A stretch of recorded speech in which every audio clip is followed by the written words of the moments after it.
There are certainly cases, extreme cases, where we can be badly hurt by the upbringing of our parents or something happened in our youth.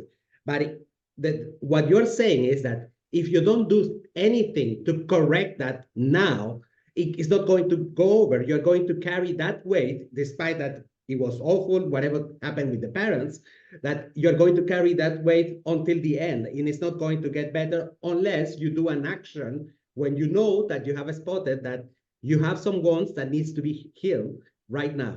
That's my understanding.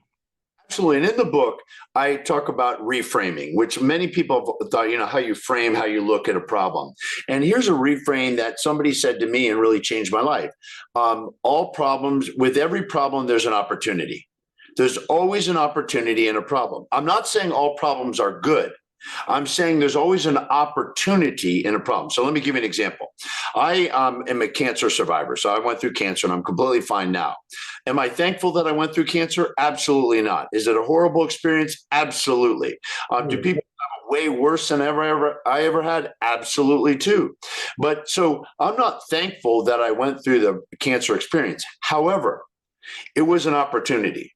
And so it was an opportunity where I pushed a lot of things down in life. Because I always thought I and others would live like long, long time. And I realized you just got to seize the moment now. So I definitely don't plan much for the long distance future. I'm like, what am I going to do now? So when somebody says, I'm going to take a great vacation, I'm going to plan it accordingly, and I'm going to take it in a year. I'm like, a year?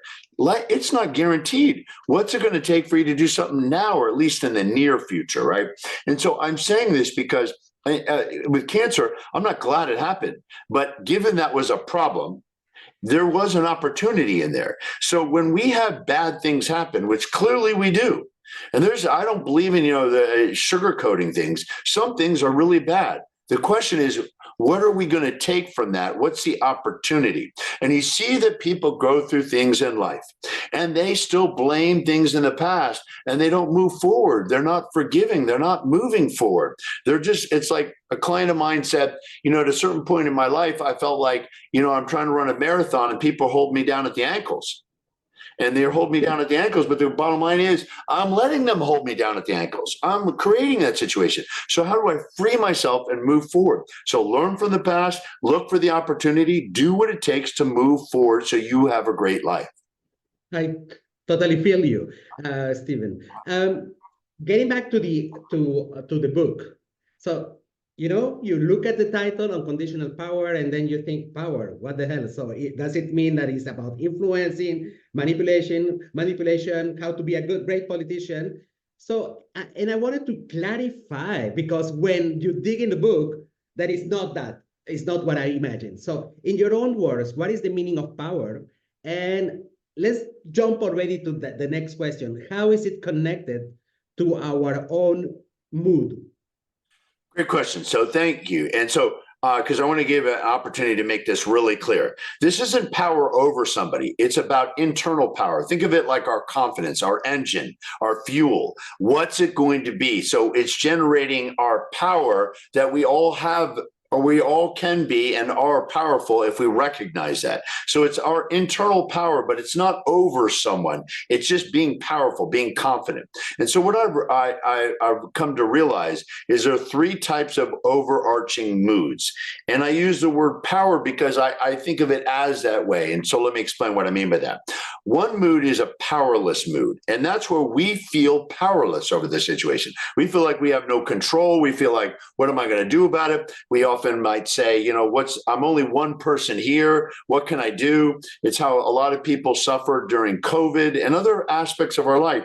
And we all get knocked down. And in that moment, we do feel sometimes powerless. We all feel that way at times in our life. The second type of mood is a conditional powerful mood, where I call it conditionalism. And that's what I addressed earlier, where we say, I can do that as long as I have more money, as long as I have more resources, as long as circumstances are different, or whatever the case may be. And so the problem is that we recognize we have some power, right? Some control, but it's often conditional on other things happening. But the desirable mood, the overarching third mood, is unconditionally powerful. And that is where we recognize there are legitimate conditions, but we spend 100% of our control over what we're going to do about it. So this unconditional power is why I call it the book Unconditional Power, because that's the desirable mood we want to get in. So we're all experience all three moods. The question is, how do we do our best to stay in unconditionally powerful? And this is really critical. How do we get other people to feel unconditionally powerful? Because if we feel unconditionally powerful, but other people are feeling conditional or powerless, they're going to weigh us down. It's easy to allow that situation. So we want to empower them to be unconditionally powerful. So the book is not only strategies you can use, we can use on ourselves, but also how to use it on other people. So everybody is unconditionally powerful, because when we all feel that way, because remember, it's not power over somebody. It's we're feeling confident. We're taking charge of our life. We're not blaming. We're moving things forward. We all benefit.